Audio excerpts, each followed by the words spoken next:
Sampai akhirnya kelereng yang dimiliki kakek Ilnam pun hanya tersisa satu. Namun saat itu juga kakek Ilnam request permainan kepada Gi-hun, berupa bermain satu ronde namun harus mempertaruhkan segalanya.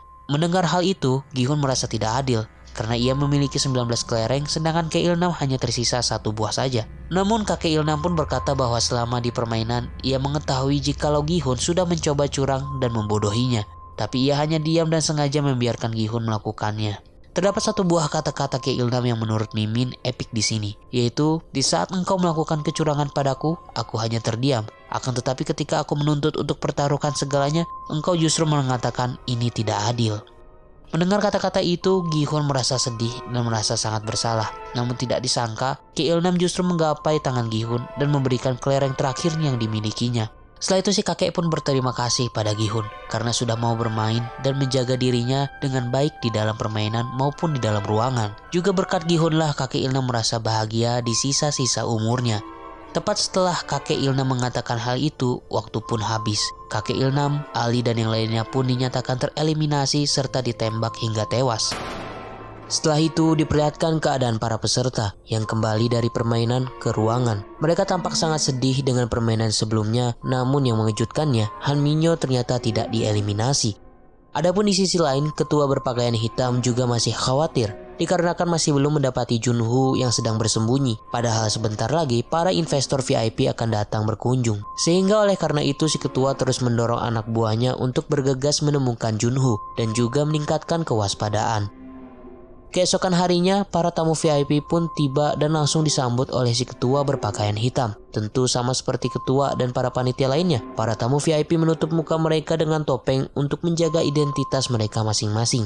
Saat itu ketua berpakaian hitam mewakili tuan rumah untuk menyambut dan melayani para tamu karena tuan rumah masih memiliki suatu urusan yang lain. Para VIP inilah yang menginvestasikan uang mereka sebagai taruhan dalam permainan-permainan sebelumnya. Adapun saat ini mereka berkunjung untuk menyaksikan permainan berikutnya secara langsung. Selain itu, Junho masih bersembunyi. Ia di sana mencoba membekukan seorang pelayan serta mengambil kostum milik pelayan tersebut, guna agar Junho bisa lebih dekat dengan para tamu VIP, sekaligus mengambil beberapa video sebagai barang bukti.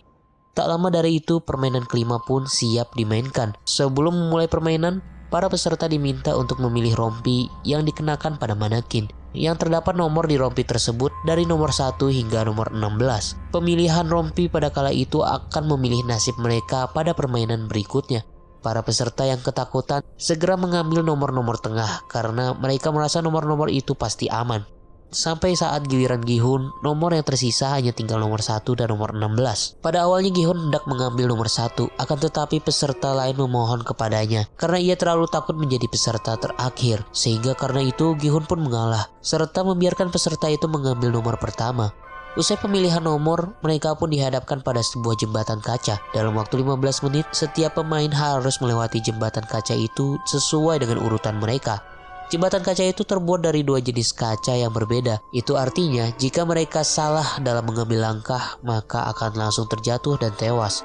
Dalam permainan kali ini, menjadi nomor pertama adalah tugas yang paling berat. Karena jikalau mereka salah melangkah, mereka akan terjatuh. Namun pemain belakang bisa memilih kaca yang benar. Akan tetapi, jadi pemain terakhir juga bisa tetap membuat jantung berdebar karena pemain terakhir bersaing dengan waktu. Kemudian permainan kelima pun dimulai. Satu persatu para pemain memberanikan diri untuk melewati jembatan kaca itu.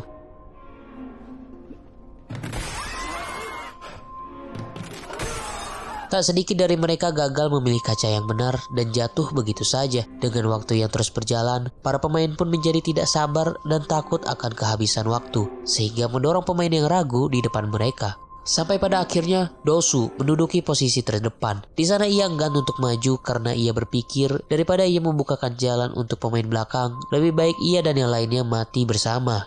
Tentu saja kala itu tidak ada yang berani melawannya, apalagi mendorongnya. Namun Han Minyo justru memberanikan diri untuk menarik Do-su bersamanya ke kaca berikutnya, sehingga mereka berdua pun terjatuh dan tewas di permainan itu.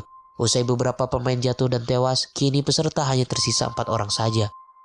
Seorang pemain saat ini sedang berada di posisi terdepan, memiliki riwayat pekerjaan di pabrik kaca. Oleh karena itu, ia dapat membedakan mana kaca yang kuat untuk dipijak dan mana yang tidak. Dengan kemampuannya itu, ia berhasil membawa Sang-woo, Sae-byok, dan Gi-hun yang ada di belakangnya dengan selamat. Namun di saat langkah-langkah terakhirnya, ketua berpakaian hitam mengetahui jika pria tersebut dapat membedakan kaca-kaca di permainan itu. Ketua itu pun sengaja mematikan lampu agar mereka semua kesulitan untuk mengambil langkah selanjutnya, sehingga hal itu membuat para pemain mengulur waktu terlalu banyak. Dan akhirnya Sang-woo menunjukkan jati dirinya yang sebenarnya. Ia dengan tega mendorong pemain itu, padahal dikarenakan pemain itu, Sang-woo berhasil maju hingga ke garis finish. Pada detik-detik terakhir, Sang-woo, Sae-byok, dan Gi-hun berlari menuju finish sebelum jembatan kaca itu dihancurkan, sehingga serpihan kaca-kaca itu terpental dan menggores beberapa bagian tubuh mereka. Di ruangan yang berbeda, para tamu VIP sepertinya cukup puas dengan hasil permainan kali ini. Junho yang masih berada di ruangan tersebut masih disibukkan dengan melayani mereka. Kemudian seorang tamu VIP sepertinya tertarik kepada Junho dan menyuruhnya untuk duduk di dekatnya. Setelah itu tamu itu pun membawa Junho ke ruangan lain. Junho yang merasa direndahkan pun marah dan menodongkan pistol ke tamu VIP itu.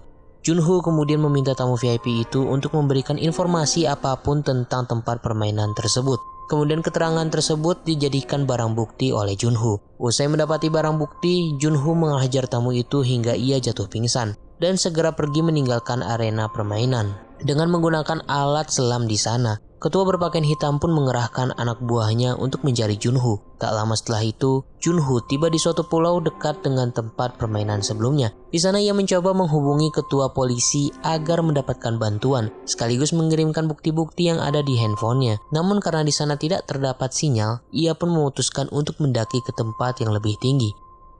Tak lama dari itu, ketua berpakaian hitam dan anak buahnya pun tiba di sana. Mereka segera menyusuri pulau itu untuk menangkap Junho. Sayangnya sebelum Junho bisa mengirim barang bukti dan mendapatkan bantuan, Junho pun tertangkap oleh si ketua berpakaian hitam dan anak buahnya.